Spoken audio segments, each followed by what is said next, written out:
Aquí, ¿quién es el consumidor? ¿El comprador o el vendedor? Yo creo que el consumidor son los dos, que son dos particulares. Es decir, que en el contrato de arras, en el fondo, no hay consumidores, porque lo van a firmar dos particulares. ¿De acuerdo? Lo que pasa es que como esos dos particulares van a firmar el contrato como consecuencia o mediante un profesional, una empresa, yo estoy obligado en mis documentos a hacer constancia a estos datos informativos. Pero simplemente eso, ¿vale? ¿Qué gasto creéis que habitualmente los vendedores repercuten en el comprador y que están obligados ellos a asumir legalmente? La plusvalía. Esto, por ejemplo, las promotoras lo hacen muy frecuentemente, ¿no? Más cláusulas. El derecho a elección del notario que corresponde al consumidor sin que éste pueda imponer notario que por su competencia territorial carezca de conexión razonable con algunos de los elementos personales o reales del negocio. Nuevamente, no aporta nada al contrato.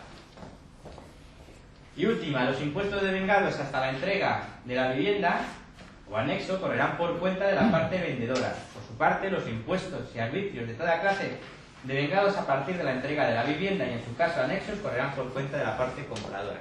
Tampoco aporta nada especial. Pero lo que sí quiero que tengan presente es que estas cláusulas tienen que figurar en el contrato. Porque si no figuran en el contrato, ustedes pueden ser objeto de sanción. ¿De acuerdo? Y ya hay algunas experiencias en este sentido.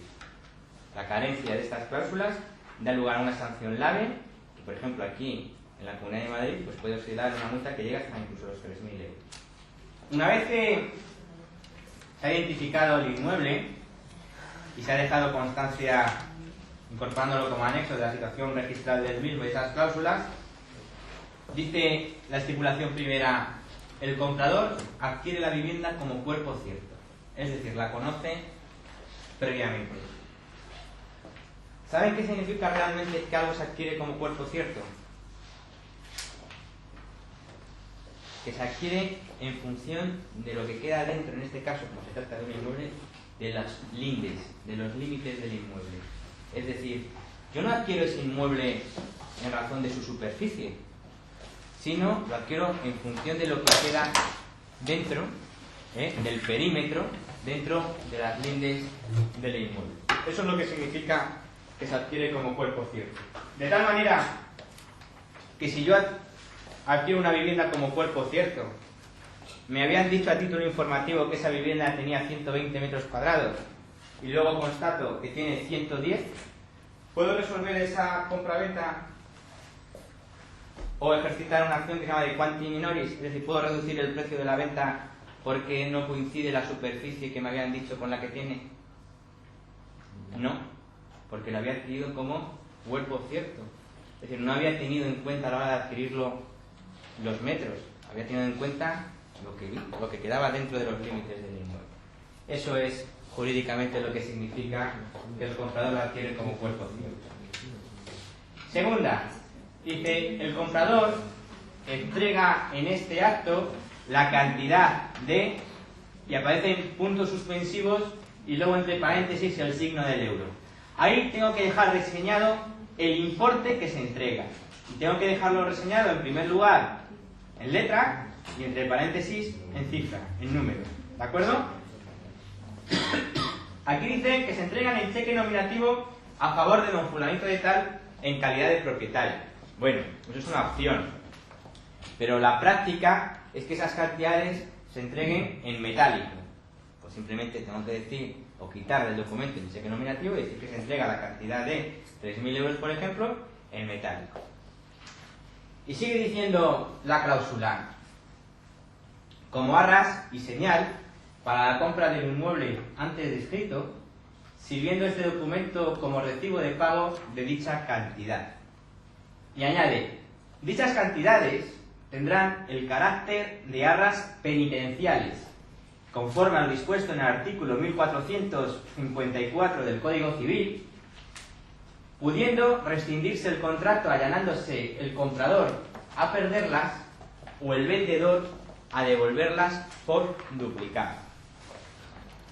Entramos ahora en una cuestión muy importante, y es la cuestión de las arras, de los tipos de arras que hay y concretamente de qué es esto de las arras penitenciales. En nuestro ordenamiento jurídico existen 3 tipos de arras. Los materiales que les he entregado vienen al final, pero se lo adelanto. Existen las arras penitenciales, son las únicas arras que aparecen reguladas en el Código Civil y aparecen reguladas concretamente en el artículo 1454. Luego veremos cómo constituyen una excepción dentro de nuestro ordenamiento jurídico. Existe otro tipo de arras que son las arras confirmatorias. No aparecen reguladas como tal en el Código Civil, pero se infieren del artículo 1124 del Código Civil. Y por último, existe lo que se llaman las arras penales, que tampoco aparecen como tal reguladas en el Código Civil, pero se infieren de lo dispuesto en los artículos 1152 a 150. ¿Queda claro? Bien. ¿Qué es esto de las arras penitenciales? ¿Por qué digo que constituyen una excepción en nuestro ordenamiento jurídico? Porque cuando uno firma un contrato, ¿para qué es? Para cumplirlo. Oiga, y si el otro no lo cumple, pues yo forzarle a que lo cumpla, ¿no? Bien, pues las arras penitenciales constituyen una excepción en nuestro ordenamiento jurídico porque son un método legal, válido, un método lícito, de que cualquiera de las partes pueda rescindir unilateralmente un contrato que es válido. Es decir, es un tipo de arras que allá donde yo las establezca, en el contrato donde yo las pacte, va a posibilitar que cualquiera de las partes pueda rescindir legalmente el contrato. Pero claro, la propia ley que faculta para rescindir el contrato anuda unos efectos a esa rescisión del contrato. Y lo que nos dice la norma es lo siguiente. Mire, usted, señor comprador, si quiere, puede rescindir el contrato. Ahora bien, si usted lo rescinde, usted pierde, en beneficio del vendedor, el dinero que haya entregado. Y le dice la ley al vendedor: usted, vendedor, puede rescindir el contrato. Ahora bien, si usted lo rescinde, tiene que devolver el doble de las cantidades que le han entregado al comprador. Pero el contrato se puede rescindir. ¿Vale? Arras confirmatorias. Las arras confirmatorias son la regla general. Y las arras confirmatorias, podríamos decir que se va a considerar arras confirmatorias toda cantidad que se entregue, por ejemplo, a cuenta del precio del inmueble. Yo entrego 3.000 euros como señal. Bien, si usted incumple, la parte que quiere cumplir el contrato va a poder instar judicialmente a un juez, es decir, va a poder decir un juez: oiga, obliga a ese señor a cumplir el contrato. Pero el contrato no se puede rescindir voluntariamente. Yo voy a tener siempre la facultad de poder instar el cumplimiento forzoso. Y además puede ser que por las razones que sea ya no quepa la posibilidad del cumplimiento forzoso, o simplemente ya no me interese.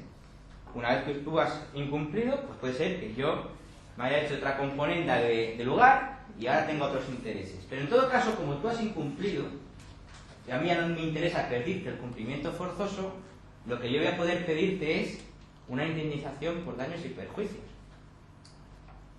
¿Vale? Una pregunta. E incluso cabe la posibilidad de que me interese el cumplimiento forzoso y que además me hayas pedido o me hayas provocado unos daños y unos perjuicios. Bueno, pues voy a poder pedirte el cumplimiento forzoso y una indemnización por daños y perjuicios. Idea fundamental: cuando pido indemnización por daños y perjuicios, tengo que acreditar esos perjuicios, ¿de acuerdo? Y esos daños. No basta con que me invente una cantidad, voy a tener que acreditarle, en este caso al juez, cuáles han sido esos daños y cuáles han sido esos perjuicios. ¿Vale? Dime. Entonces es lo idóneo, firmar unas actas confirmatorias para dar al cliente una comprador y vendedor. Eso me lo podías haber dicho cuando hubiese dicho el tercer tipo de arras que quieran, que son las penales. A lo mejor pueden ser que sean las idóneas, ya veremos. Has dicho que las confirmatorias, o sea, hay que... Sí, pero no me vas a decir. Sí, que las confirmatorias ya se tiene que vender el piso, ¿no? O sea, si se No, no es eso que se tenga que vender, que puedo instar al cumplimiento forzoso del contrato. Así como en las penitenciales yo puedo rescindir el contrato y nadie me puede decir nada, en las confirmatorias, si la otra parte da por rescindido el contrato o no quiere cumplir el contrato, la ley me concede la facultad de que yo pueda forzarle a cumplir el contrato o a pedirle una indemnización por daños y ¿Qué perjuicios. pasa con la señal? O sea, vamos a suponer que yo como comprador te pago a ti 3.000 euros y resulta que tú te retractas. Yo tendría que acudir al juzgado y si me interesa la propiedad, forzarte a ti a que me la vendas. Por Pero yo ejemplo, no recupero mi señal. O sea, pueden pasar años, ¿no? claro, lo que pueden pasar años, pero también puedes solicitar al juzgado, por ejemplo, que te dé la señal, te la devuelva la señal, y dar por rescindida la compraventa, pero es que además eso está originado otros perjuicios que cuantificas en tanto y pedírselo, ¿de acuerdo? O sea, de cara al comprador le puede suponer un plazo largo, o sea, a lo mejor son 6 meses, 8 meses. O más, eso depende de en el juzgado que caiga, la cuantía del procedimiento, del tipo de procedimiento y demás, ¿de acuerdo? En ambos casos, esa señal es un descuento del importe total del piso, en caso de Sí, que... depende de cómo lo articulen en el contrato. En las confirmatorias sí. En las confirmatorias siempre es una cantidad entregada a cuenta. En las penitenciales lo normal es que sea así, pero también puede pasarse otra cosa, ¿de acuerdo? Y por último, quedan las arras penales. ¿Las arras penales qué significan? Significa que yo en el contrato establezco una cláusula en virtud de la cual preveo una sanción, una penalización para aquella parte que incumpla el contrato. Es decir, sería una cláusula del estilo: aquella parte que incumpla lo dispuesto en este contrato vendrá obligado al pago de la cantidad de 5.000, 6.000, 10.000, la cantidad que acuerden, en concepto de penalización o en concepto de cláusula penal. De tal manera que si tú incumples el contrato, yo cuando vaya al juzgado le voy a poder solicitar al juez dos cosas al mismo tiempo. Le voy a poder solicitar al juez que te inste al cumplimiento forzoso del contrato y que además te obligue a pagarme lo dispuesto en esa cláusula penal. ¿De acuerdo? Voy a poder instar las dos cosas: el cumplimiento forzoso y el abono de la cláusula penal. ¿Las penales también? En las penales. Penales y las confirmatorias. Las confirmatorias tengo que acreditar la cuantía de la indemnización si la pido. Pero, ¿Y eso? Es una indemnización pactada. Eso es. Esa es la diferencia. pero no, aquí no hay dinero a cuenta, de nada. Sí. Que sí, también.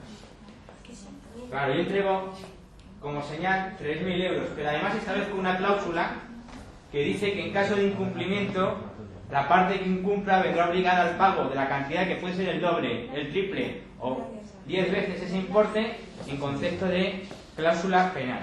Se tiene que hacer un tipo de las tres, ¿no? Sí, son tres, son esas tres las que hay. ¿Quién decide? Lo mismo puedes ponerte a hacer unas nuevas. ¿Quién decide cuál? ¿Eh? Dime, no sé. ¿Quién decide el contrato de arras que es? ¿Quién lo decide? Pues lo deciden las partes que lo van a firmar. ¿De acuerdo? Y si no tienen ni idea y asesoramos nosotros... Pues entonces, fijaros. A ver, señores, por favor. Decía antes el compañero, pues esto de las confirmatorias, ¿esa zona que interesa? Pues interesa, depende de la operación. Si yo soy un comprador, no tengo muy claro si voy a acabar comprando o no, ¿qué arras me interesan? Las penitenciales. ¿Y dan una cantidad alta o baja? Baja. Esas son las que me interesan. Pero de cara a nosotros, la comercial. De cara a la inmobiliaria. Pero es que recuerdo que el contrato este lo firman comprador y vendedor.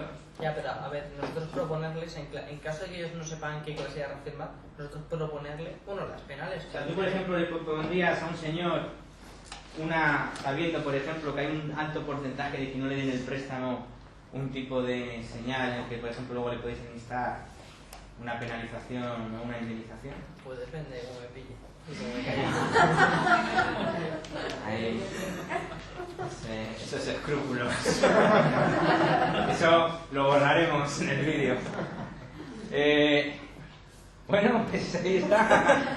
Lo haría así. Luego también hay algunas cláusulas dentro de estos contratos, sobre todo del... Pero ¿por qué os adelantáis? Y luego vemos las cláusulas que hay. Yo lo que quiero que si tenéis alguna duda de los tipos de arras me las planteéis. ¿Han quedado claros los tipos de arras? Bien. ¿La ley marca algún porcentaje concreto para el pago de arras? No. Ni máximos ni mínimos. Ni máximos ni mínimos. Un dato fundamental. Antes os he dicho que las arras penitenciales son una excepción, ¿no? Y como toda excepción, lo que nos dicen nuestros juzgados y tribunales es, miren, esto es algo excepcional. Así que, para que yo entienda que las arras que ustedes han pactado en el contrato son penitenciales, me lo tienen que dejar claro. Porque si ustedes no me dejan claro qué tipo de arras han pactado en este contrato, yo voy a entender automáticamente que son arras. ¿Cuál era la regla general? Arras confirmatorias. Bien, en nuestro contrato creo que no hay ninguna clase de duda de que se trata de arras penitenciales. Lo dice, arras penitenciales, menciona el artículo 1454 y además en la última frase del propia estipulación segunda transcribe el propio artículo 1454 cuando dice pudiendo rescindirse el contrato allanados el comprador a perderlas o el vendedor a devolverlas por duplicado. Eso es literalmente lo que establece la legislación.